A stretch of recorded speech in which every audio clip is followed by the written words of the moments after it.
मेरा नाम अविजित है। आज मैं आप सबको अपनी कहानी सुनाने जा रहा हूँ। सहाली हूँ। ये कहानी मेरी भाभी पर है, जिन्होंने हमेशा मेरा साथ दिया, या यूं कह लीजिए कि मैंने भी उनका हमेशा साथ दिया। मेरी उम्र 26 साल है और मैं जयपुर का रहने वाला हूँ। मेरी माँ मेरे जन्म के बाद ही इस दुनिया से चली गई थी। मेरे बड़े भैया की उम्र उस वक्त 14 साल थी। मेरी परवरिश मेरे पिता और दादी ने की। जब मैंने इस दुनिया में आंखें खोली तो मेरी माँ मुझे जन्म देकर ही चल बसी थी। मेरे लिए मेरे पिता, मेरी दादी और मेरे बड़े भैया ही सब कुछ थे। मेरी माँ की मौत के बाद मेरी दादी ने पिताजी से दूसरी शादी करने के लिए कहा, लेकिन पिताजी ने मना कर दिया। उनका कहना था कि वे मुझे किसी और औरत की गोद में नहीं देना चाहते। दादी ने उन्हें बहुत समझाने की कोशिश की, लेकिन पिताजी का फैसला अटल था। आखिरकार मेरी दादी ने ही मेरी परवरिश का जिम्मा उठाया। लेकिन जब मैं 9 साल का हुआ तो दादी भी हमें अकेला छोड़कर चल बसीं। उनकी मौत के बाद पिताजी बिल्कुल टूट गए। मेरे भैया और पिताजी के लिए मुझे संभालना मुश्किल हो गया था। उस वक्त मैं तीसरी कक्षा में था। पिताजी सरकारी नौकरी करते थे और भैया कॉलेज में पढ़ाई कर रहे थे। दोनों का समय इतना व्यस्त रहता था कि मेरी देखभाल के लिए किसी के पास वक्त नहीं था। पिताजी अगर नौकरी छोड़ देते तो घर का खर्चा कैसे चलता, और भैया अगर पढ़ाई छोड़ देते तो उनका भविष्य खराब हो जाता। आखिरकार मेरे भैया ने अपनी पढ़ाई कुर्बान कर दी और प्राइवेट पढ़ाई शुरू कर दी। सुबह वे जल्दी उठते, हम सबके लिए नाश्ता बनाते, फिर मुझे स्कूल के लिए तैयार करते और स्कूल छोड़ने जाते। घर आकर वे सभी घरेलू कामकाज करते। जब तक मैं स्कूल से लौटता वे दोपहर का खाना भी बना चुके होते। भैया मेरी हर छोटी बड़ी ज़रूरत का ख्याल रखते थे, लेकिन एक घर में औरत की कमी हो तो वह अधूरा सा लगता है। यही हाल हमारे घर का भी था। पिताजी अक्सर भैया से शादी करने को कहते, लेकिन भैया हमेशा ये कहकर बात टाल देते कि जब तक मैं अपने पैरों पर खड़ा नहीं हो जाता तब तक शादी नहीं करूँगा। एक दिन मैं स्कूल से आकर सो गया। जब उठा तो दोपहर के 2 बजे थे। मैंने देखा कि भैया आईने के सामने खड़े होकर खुद को देख रहे थे। मैं चुपचाप उनके पीछे जाकर खड़ा हो गया। भैया ने मुझे देखा और कहा, मैं 1 घंटे में वापस आ जाऊंगा। दरवाज़ा अच्छे से बंद कर लेना और कोई शरारत मत करना। मैंने उनकी बात मान ली। भैया चले गए और ठीक 1 घंटे बाद वापस आ गए। इसके बाद यह सिलसिला रोज़ का हो गया। भैया हर दिन 1 घंटे के लिए बाहर जाते और पिताजी के आने से पहले घर लौट आते। समय बीतता गया। मैं 8वीं कक्षा में पहुंच गया था और मेरी उम्र 14 साल हो गई थी। इस बीच भैया ने अपनी पढ़ाई पूरी कर ली और उन्हें एक अच्छी नौकरी मिल गई। एक दिन पिताजी समय से पहले घर लौट आए। शाम के लगभग 7 बजे थे। तभी भैया घर आए, लेकिन उनके साथ एक लड़की भी थी। वह लाल लहंगे में दुल्हन की तरह लग रही थी और घूंघट ओढ़े हुए थी। पिताजी ने भैया को देखा और चौंक गए। उन्होंने पूछा, यह लड़की कौन है? भैया ने झिझकते हुए कहा, पिताजी ये मेरी पत्नी है, मैंने इससे शादी कर ली है। ये सुनकर पिताजी का गुस्सा फूट पड़ा। उन्होंने भैया को थप्पड़ मार दिया। पिताजी ने मुझसे कहा, इस लड़की को अंदर ले जाओ। मैं उसे अंदर लेकर गया। जैसे ही उसने घूंघट हटाया मैं उसे देखकर हैरान रह गया।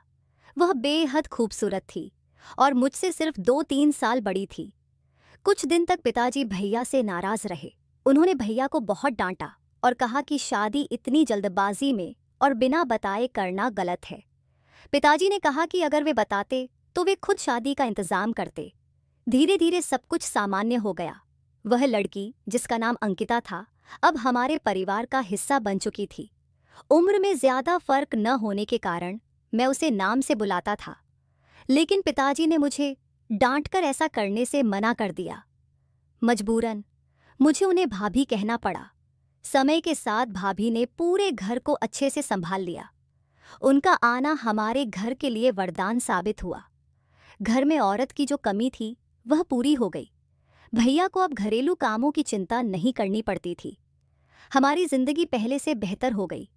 भाभी की वजह से हमारे घर में खुशियां लौट आई थीं। जब पिताजी भी हमें इस दुनिया में अकेला छोड़कर चले गए तो हमारे लिए जिंदगी एक बड़ी चुनौती बन गई। लेकिन सच कहें तो जिंदगी किसी के जाने से कभी रुकी है क्या? हमने भी धीरे धीरे पिताजी की मौत का गम सह लिया और जिंदगी को आगे बढ़ाना शुरू किया। अब भाभी और मेरी दोस्ती बहुत अच्छी हो गई थी। भैया दिन भर अपने काम पर रहते थे और घर में भाभी और मैं ही होते थे। हम दोनों साथ में बहुत मज़े करते। भैया जब भी हमें साथ देख लेते तो उन्हें थोड़ी जलन होती। हम भाभी के साथ मिलकर अक्सर इस बात का मजाक उड़ाते थे। एक दिन हम तीनों ने बाहर घूमने का प्लान बनाया। उस दिन भैया की छुट्टी थी, लेकिन अचानक मेरी तबीयत खराब हो गई। इस वजह से भाभी ने भी जाने से मना कर दिया। मैंने भाभी को बहुत समझाया कि वे भैया के साथ चली जाईं और आखिरकार वो मान गई। उन दोनों के जाने के बाद मैं हॉल में ही सोफे पर लेट गया।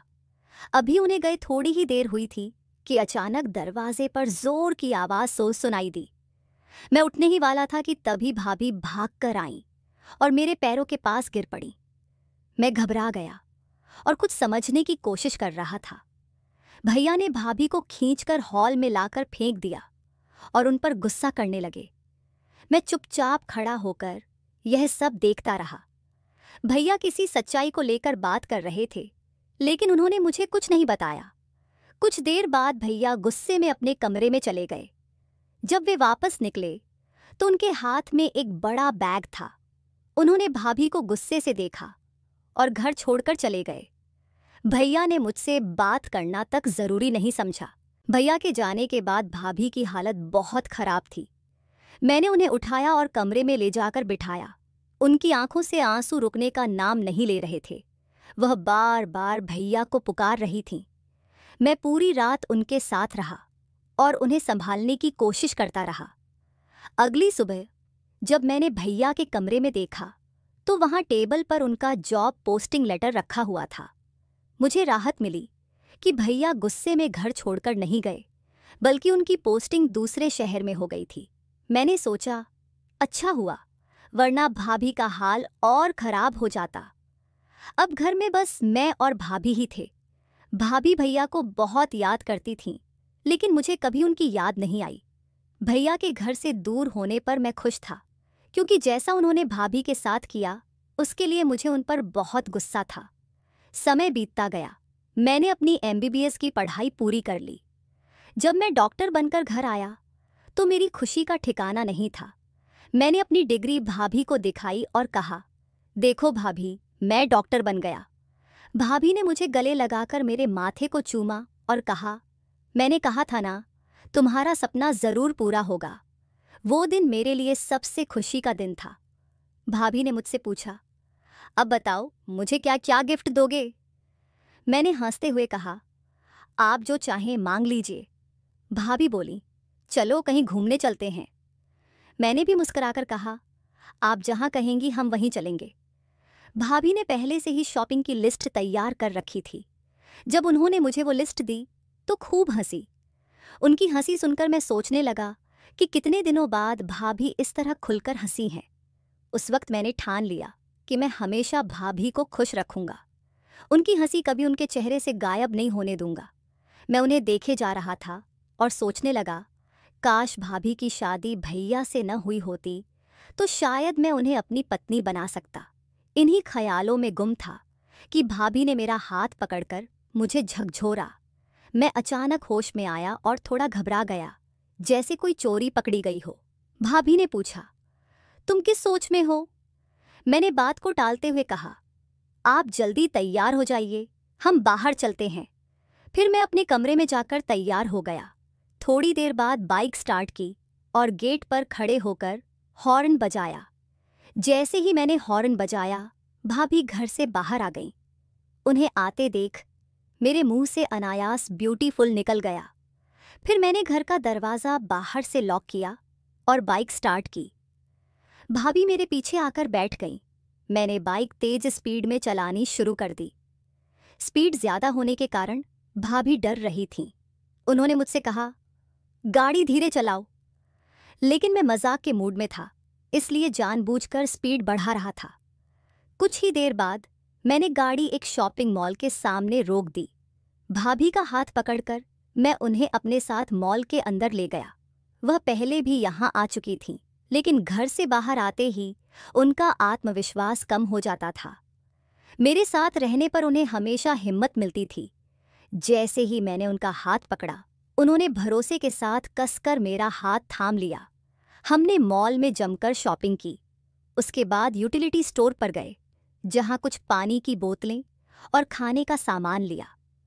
फिर हमने एक मूवी देखी और रात का डिनर भी साथ किया।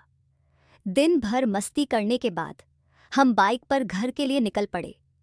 रास्ते में मैंने भाभी को एक पार्क में भी ले गया। ठंडी ठंडी हवा चल रही थी और चारों तरफ सुकून था। हम पार्क की घास पर बैठकर काफी देर तक बातें करते रहे। फिर हम घर लौट आए। सर्दियों का मौसम था और रात में ठंड बढ़ गई थी। जब हम गली में पहुंचे तो हमने देखा कि हमारे घर के सामने औरतों की भीड़ लगी हुई है।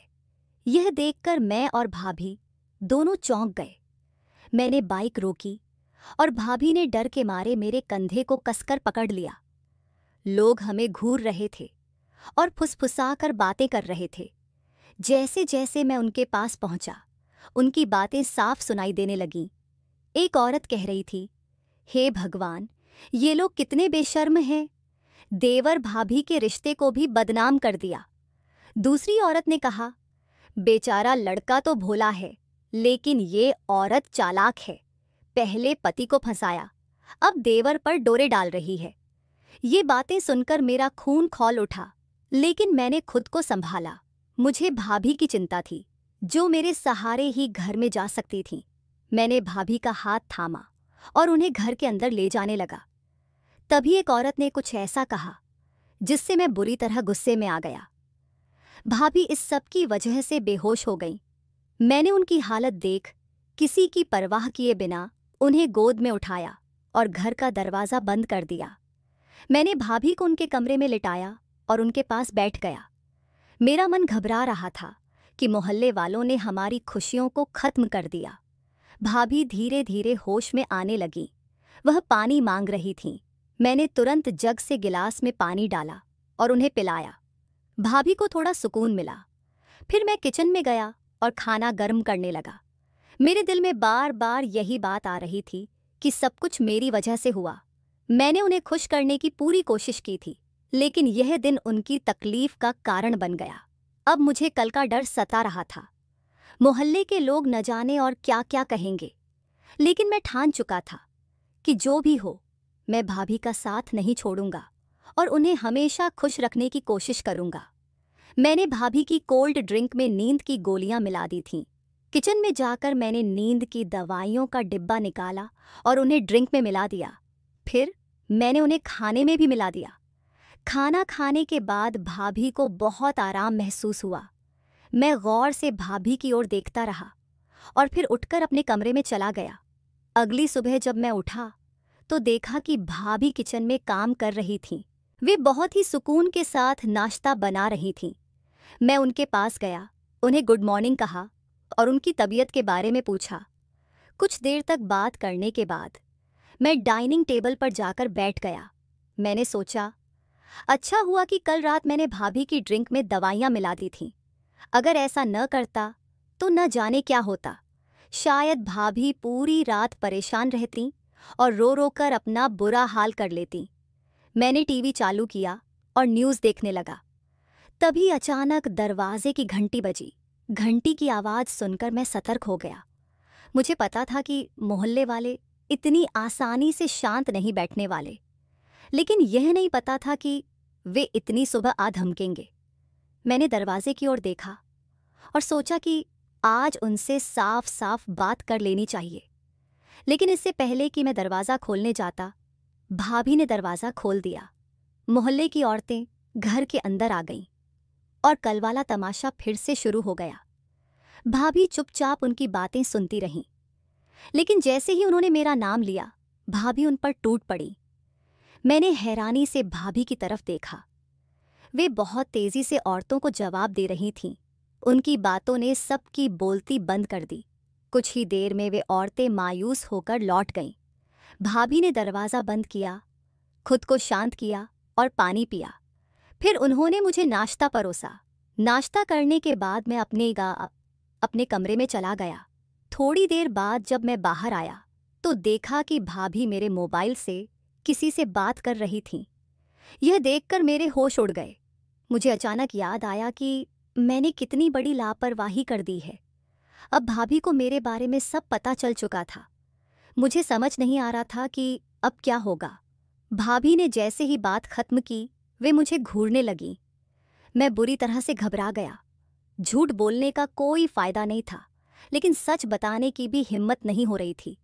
तभी दरवाजे की घंटी फिर से बजने लगी। भाभी ने मोबाइल सोफे पर फेंका और दरवाज़ा खोलने चली गई। मैंने जल्दी से अपना मोबाइल उठाकर अपने पास रख लिया ताकि वे और कुछ न जान सकें। मैंने राहत की सांस ली और सोचा कि अच्छा हुआ दरवाजे पर कोई आ गया। लेकिन तभी भाभी के चिल्लाने की आवाज़ सुनाई दी। मैं तेज़ी से दरवाजे की तरफ भागा। दरवाजे पर खड़े शख्स को देखकर मैं हैरान रह गया। मेरे भैया सामने खड़े थे। मैंने फौरन उन्हें गले लगा लिया। हम दोनों भाई काफ़ी देर तक रोते रहे। फिर भैया को अंदर ले आया। भाभी अभी भी हैरानी में खड़ी थीं। मैं उन्हें अंदर लाया और भैया के पास बिठा दिया। इसके बाद मैं किसी दोस्त के घर जाने का बहाना करके बाहर चला गया ताकि भैया और भाभी आराम से बात कर सकें। अब मैं आप लोगों को भाभी की ज़िंदगी के बारे में बताना चाहता हूँ।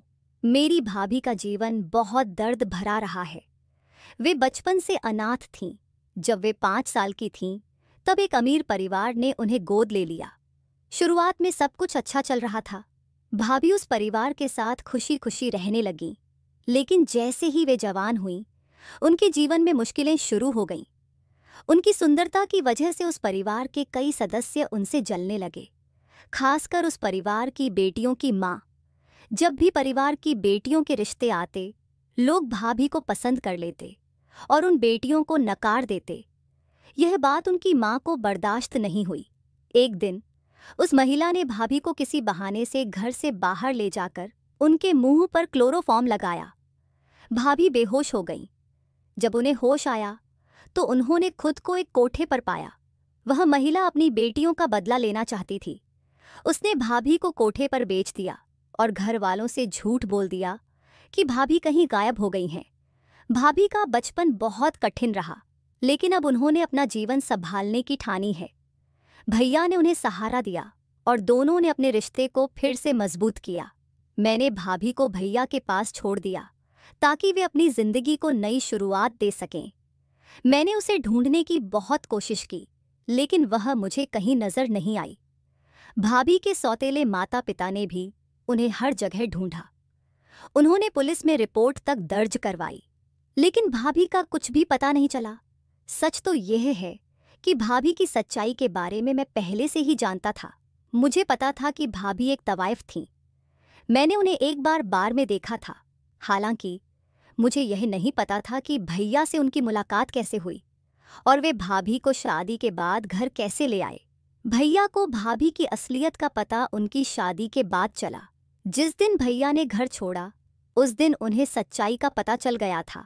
पता नहीं भैया को यह बात किसने बताई, लेकिन जब उन्होंने भाभी की हकीकत सुनी तो वे बेहद गुस्से में आ गए। भाभी पर तो उन्होंने खूब गुस्सा निकाला, लेकिन मुझसे उस समय कुछ नहीं कहा। मैं बच गया। उनके जाने के बाद भाभी डिप्रेशन में चली गईं। डॉक्टर ने कहा कि शायद वे कभी इस डिप्रेशन से बाहर न आ पाएं। यह सुनकर मैंने भाभी का और ज़्यादा ध्यान रखना शुरू कर दिया। मैंने अपनी कोशिशों से उन्हें ठीक करने की ठान ली। मेरी मेहनत रंग लाई और धीरे धीरे भाभी बेहतर होने लगी। लेकिन इस दौरान लोग हमारे बारे में गलत बातें करने लगे। लोग मुझ पर और भाभी पर तरह तरह के इल्ज़ाम लगाने लगे। वे हमारे रिश्ते को गलत समझने लगे। फिर 2 साल बाद भैया घर लौटे। यह देखकर मेरी आंखों में आंसू आ गए। मुझे लगा कि अब सब कुछ ठीक हो जाएगा, लेकिन उसी समय मुझे अपनी ट्रेनिंग के लिए शहर से बाहर जाना था। मैं भाभी को अकेला छोड़कर नहीं जाना चाहता था, इसलिए मैंने अपनी ट्रेनिंग कैंसिल करवा दी। यह बात भाभी को फ़ोन पर मेरे दोस्त के ज़रिए पता चल गई। मेरे दोस्त ने भाभी को बताया कि अविजित ट्रेनिंग पर नहीं जा रहा, क्योंकि वह आपकी देखभाल के लिए आपको अकेला छोड़ना नहीं चाहता। यह उसका सपना था, लेकिन वह इसे छोड़ने के लिए तैयार है। शाम को जब मैं घर लौटा तो देखा कि भैया और भाभी मेरा इंतजार कर रहे थे। भाभी ने रो रो कर अपनी आंखें सूजा ली थीं। वे गुस्से में लग रही थीं, जैसे मुझे डांटने के लिए तैयार बैठी हों। मैं उनके पास गया और दोनों के पास बैठ गया। मैंने उन्हें प्यार भरी नज़रों से देखा।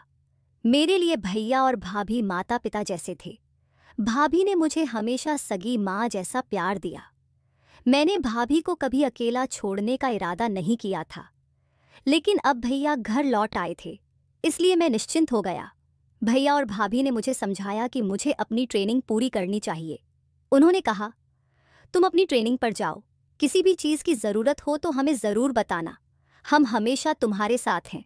तुम अपना सपना पूरा करो और एक कामयाब डॉक्टर बनकर घर लौटो। उनकी बातों से मुझे बहुत हिम्मत मिली। अब मैं बिना किसी चिंता के अपनी ट्रेनिंग के लिए जा सकता था। भैया और भाभी के बीच की सारी गलतफहमियां भी अब दूर हो चुकी थीं। भैया ने भाभी से माफ़ी मांग ली थी और कहा था, तुम्हारी सच्चाई जानकर मैंने जो गुस्सा किया वह गलत था, इसके लिए मुझे माफ़ कर दो। अब मैं तुम्हें कभी अकेला नहीं छोड़ूंगा। आज मैं एक कामयाब डॉक्टर हूँ, मेरा अपना अस्पताल है। भैया और भाभी भी अपनी ज़िंदगी में बहुत खुश हैं। अब उनके पास 2 प्यारी बेटियां हैं। मैं भी अपनी शादी के लिए एक अच्छी लड़की की तलाश कर रहा हूँ। मैं चाहता हूँ कि मुझे भी भाभी जैसी लड़की मिले जो हमारे परिवार को संभाल सके। दोस्तों, यह हमारी कहानी थी। अगर आपको कहानी पसंद आई हो तो वीडियो को लाइक करें। अगर आप चैनल पर नए हैं तो सब्सक्राइब करना न भूलें और नोटिफिकेशन बेल ज़रूर दबाएं ताकि आपको हमारी अगली अपडेट सबसे पहले मिले। धन्यवाद।